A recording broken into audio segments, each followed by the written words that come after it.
Hey guys, I'm Aaron McManus, and I want to give a little context and introduction to this podcast. One thing that we want to start doing is kind of give you a little bit of context of what you're about to get into on our podcast. And this is the Battle Ready podcast. We took an 11-day trip to Europe, and the first stop was Stockholm, and we love that crew. Those pastors and the team there at Hillsong Stockholm are incredible. Thank you to Andres and Lena for having us there. We went from there to Amsterdam and made new friends, which we were absolutely obsessed with. From Amsterdam, we went to Copenhagen if I don't shout him out, he will DM me forever. Pastor Thomas Hansen, who is an absolute legend, incredible human. And from there, we went to London with the incredibly genius level, gifted man, Pastor Garrett Clark. But on the way, we brought one of our friends and we shot battle readies walking through the cities. And there was a lot going on in the trip. We were getting ready for a worship night for MSC back in LA. And so we were working for 12 hours a day with people. Dad was speaking. I got to speak a couple times, and then shooting battle readies on our days off and in between moments. And so you're kind of getting us at our most exhausted, jet lagged, really truthful and uncuffed. Sometimes I think we lose our way and have no idea what we're talking about. And other times we really are more honest about things and vulnerable about things than we have ever really been before. We talk about Here to Stay, which is our giving campaign that we did in 2019, and kind of the ramifications of what that looked like for us. 2019 was a hard year, and hard year for us, hard year for pastors, hard year for business people, for politics. There's just stuff that happened. And so one of the themes of our trip was that it just seemed like from everyone that we talked to, it's just 2019 was just one that we could let go. And with that, it seems like God is doing so much more in 2020. And so without getting too much into it, I just want you to enjoy the podcast and buckle up, and I'm excited. It's gonna be a good one. It's kind of cool that we get to start the new year back in Stockholm.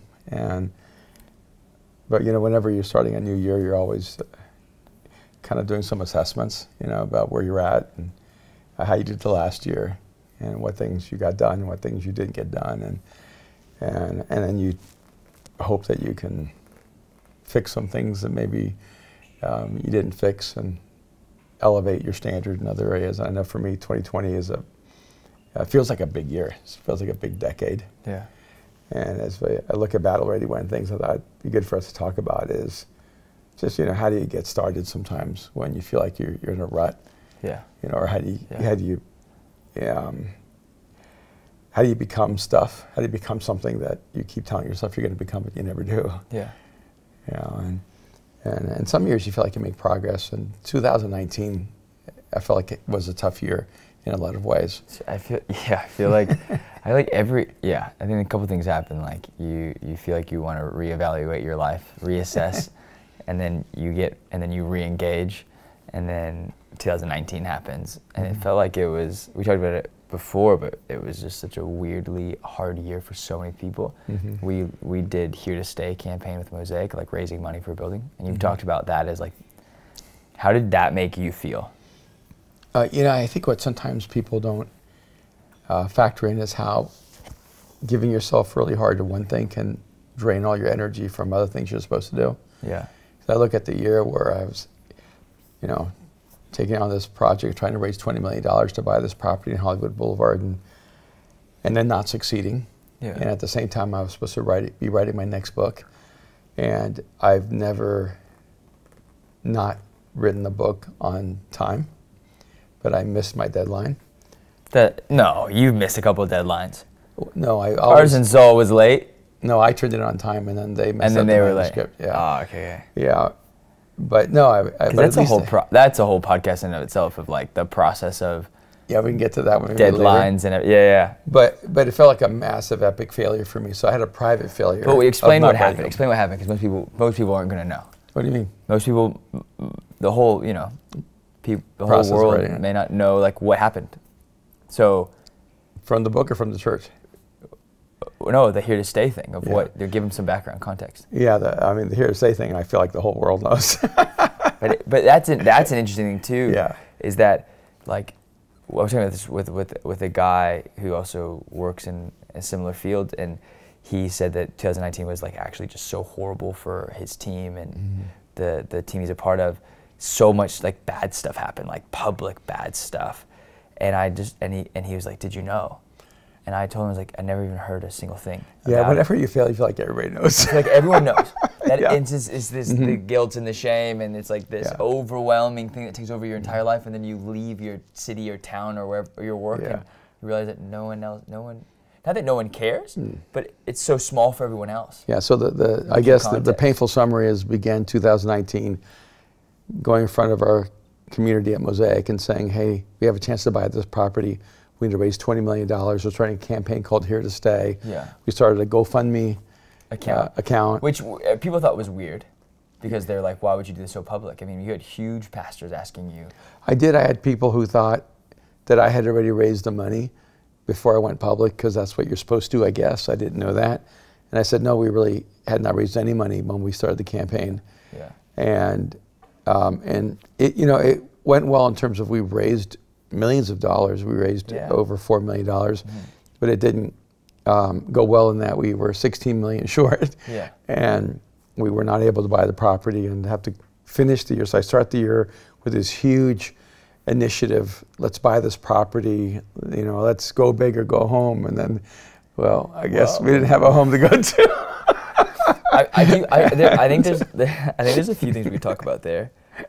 One, I think there's a lot of people who don't know the process of what it takes to buy something, raise money in a city, to raise money in a church that is primarily young people, and people who are spending like 85% of what they make on living, eating, insurance, family, rent. Rent is like takes up 60% of people's paychecks at times in LA. Yeah, that's so true. And you read it. You actually got approached by like a group that raises money, and so we tried that, and they were unhelpful. Yeah, it only made money for them. It only made money for them, and then not to. But we, what they discovered was that we pretty much had almost no, like, massive wealth in our church. Yeah, and they couldn't figure out how we could have such a massive brand and global influence. Yes. And so little actual financial resources that were untapped.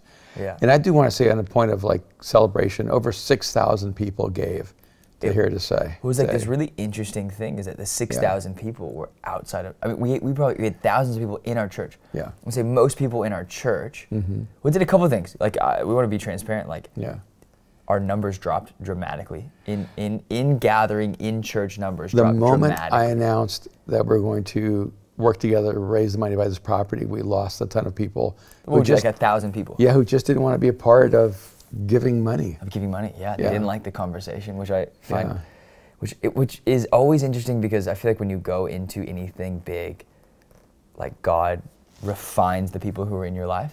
Yeah. And those people that feel like you're losing a relationship or a friendship tend to be the people that God's pruning the vine, not to be cheesy, but he's cutting off the fat. Yeah. And he's cutting out the people who and it's a two-way thing. He's removing them from our lives, in our teams, in our churches, for the people who are less committed to this cause. Yeah, it's like if you throw a party at your house and open up the invitation to anyone, a lot of people come to the party, but that's not who's with you. It's the people who stay afterwards for the cleanup. Yeah, those are the people with you. And it's very few people who want to stay. True. And do the cleanup. You know your real friends are the people who do the dishes before the party's over. Yeah. And for us that was a season, and I know that our numbers dropped in-house, and then we did it on GoFundMe because one of our amazing patrons have been someone who was a part of the GoFundMe team, and he was like, I want to do it on GoFundMe because it's part of my story, and he was like, and he really truly believed in the social aspect of it. Yeah. And he was right to some degree to a lot. I mean, and he has a cool story in and of himself. He kind of came to faith or back to faith at Mosaic when he was young. Yeah. When he had nothing, and then he really built this incredible company and being part of a lot of companies that were incredible. And I think he assumed there were a lot of people like him who would just rally around this incredible opportunity, but at least 3 different development groups talked to me and said, Mosaic is in this strange place because if you were a politically active church from the conservative Republican side, raising the money would have been easy for you. Yeah. But you're neither to the left or to the right politically. Yeah. And so there's not a natural cash flow that goes toward Mosaic. Yeah. And that's by choice. You know, our platform isn't politics. Our platform really is Jesus. Yeah. We essentially we weren't Republican enough. And, But really not to like, and we're not bashing Republicans or Democrats. Like we've always stayed very neutral politically, and you've always been very specific about that because you know the influence you have in people's lives, and you've never let it be political. We have friends, and we have a family full of different beliefs and different like political beliefs and standings. We argue about other different. We cover the whole spectrum, just on the McManus side. And we have like lots of friends on both sides. Yeah. And you've just never let it be about that. No. And so I think it's tough because when people give money, they also give to what they believe politically, faith-based, and a lot of times it's mixed up. Yeah. And like faith, you know, a church has become a political platform for so many people. Yeah. The evangelical church in America has put their full weight behind, you know, our president right now, which is like there's a lot of hypocrisy in that. And that's not to bash the president. Like I've supported. You've taught us. It doesn't matter who's president. You back them because that's what we're called to do. Pray for them. You support them. Doesn't mean you have to agree with them. But we get the freedom in America to actually have the conversation of the little details. But you talked about like about how raising money was really hard. The really really wealthy people who give to things like this didn't feel comfortable giving to it. And so it was really your friends and who rallied behind it, going like, and your friends, it was an interesting thing. They said, we don't care about this building. Yeah. We care about your messages and the future of Mosaic. But it doesn't matter where it is to us. Yeah. Because they don't live in LA. Yeah, I think that's the reality is that Hollywood will not finance a church in Hollywood. No. It has to be seen as, in that sense, a mission field. Yeah. A place where people who believe in Jesus and believe that people in Hollywood are important and need to know who Jesus is and find hope in him, that they rally behind that. And if we're going to be really transparent on Battle Ready, I really struggled with massive disappointment. You're frustrated. You're angry. Yeah. You know, I mean, part of my religious background is Roman Catholic, and your grandparents were Roman Catholic. Yeah, and you know, you see the Catholic Church. They built Mary Queen of the Universe in downtown LA. No, in Orlando, Florida. Mary Queen of Angels in downtown LA, which is a massive property. Yeah, and the Catholic Church understands there are significant places you need to be. Yeah. The Mormon Church, they have a massive Mormon cathedral in Beverly Hills. West LA, in San Diego. The Mormon Church understands on a global scale there's certain places you're supposed to be. Yeah. For some reason, the Scientologists own like a 6-block. They own a massive amount of land in Hollywood. They may own more land in Hollywood than anybody else. I think they're one of the largest like building owners for religious organizations. And I really thought that the church across America would rally behind this and go, hey, there are people who are willing to give their lives to reaching Hollywood. And I want to just because we didn't expect for other people to buy us the building. No. We expected, like the GoFundMe thing was really we want to tell a story. Yeah. And we know that we reach a lot of young people, and young people can contribute in small gifts. Yeah. And we had 6,000 people give gifts. It's amazing. It's actually insane. Yeah, it is incredible. And it's incredible. And GoFundMe was saying something unique that like we actually had the highest average gift for like any one of their campaigns that they've ever had. Yeah. And they were like really surprised that like we had so many different people giving like $20. That's incredible. That's what they could give. Yeah. But we were talking like, and you put it on your back and you went to every single person of wealth, of influence, You went to people who were connected to Mosaic, people who weren't connected to Mosaic, Christians, people who don't believe. I did things I never thought I would do, have conversations never thought I would have. And I think it was an interesting thing because like growing up, you've always just financially, you've taken all of the book money, all of the speaking money, and all the business money, and you've funneled it, and you have, not funneled it, but I'm saying you have poured it into Mosaic. You were our biggest giver for a decade and a half. Mm-hmm. Thank God you're not anymore, because I'm glad there's people stepping up who give more than you, and we have so many faithful givers. Yeah. And it's so cool, but it's been really amazing to see. I would say the one thing out of that, maybe you feel like a failure, but I don't. I'm like, you stretched yourself, you poured so much into it, and we didn't see it happen, but we saw so many other things happen. Yeah, but I do think it's fair to just give yourself room to go, yeah, I was really disappointed.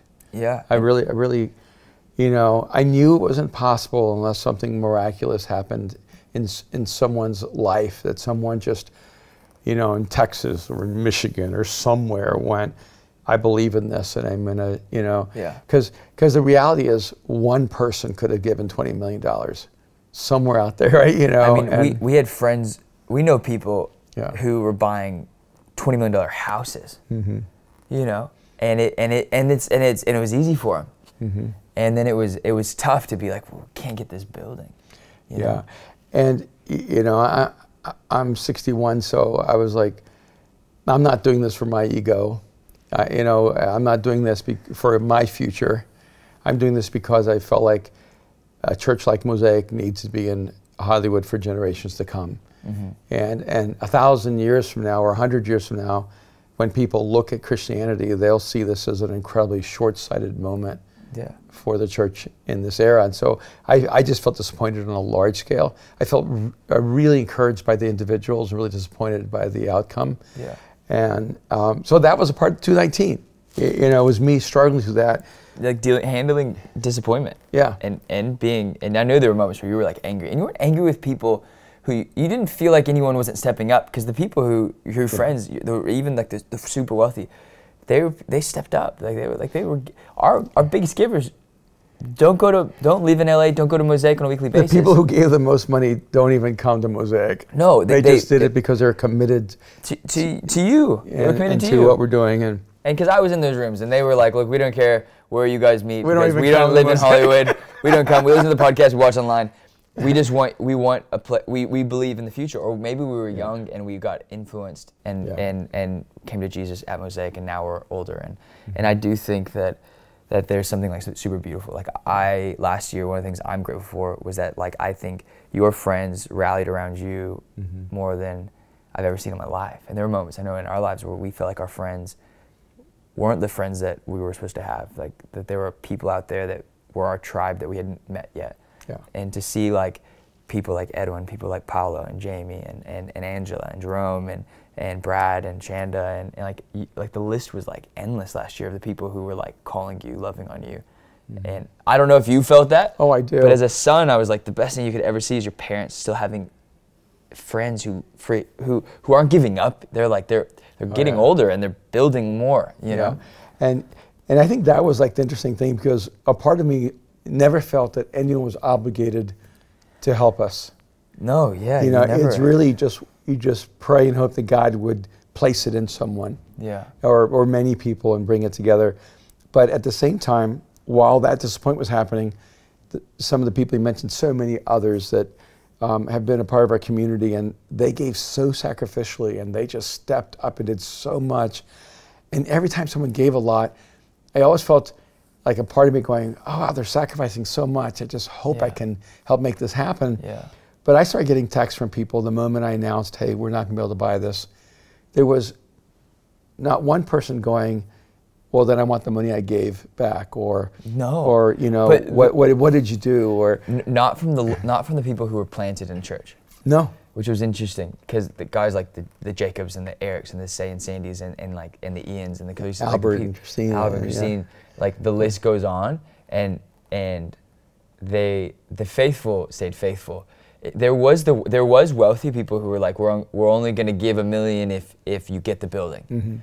And people who weren't necessarily your friends or people we had been connected with, but people who wanted to be a part of something. But they If it succeeded. They only had the faith to give if the follow through was there. Yeah. And I found it interesting how people of wealth manage their wealth, and we learned a lot. Yeah, yeah. And what to me was also like beautiful is in that moment where I had to go, we didn't pull this off. Yeah. I found that the people who gave the most pulled in closer. Yeah. They didn't feel like they'd been brought into something that didn't succeed. Yeah. I had people tell me, thank you for the privilege for calling me to sacrifice. Thank you for creating this environment because it changed me as a person. And that's what I didn't even factor in so strongly, was for the people who made such huge sacrifices, they felt they had already gained what was a win for them, was a change of their own life, the expansion of their own heart and generosity and commitment.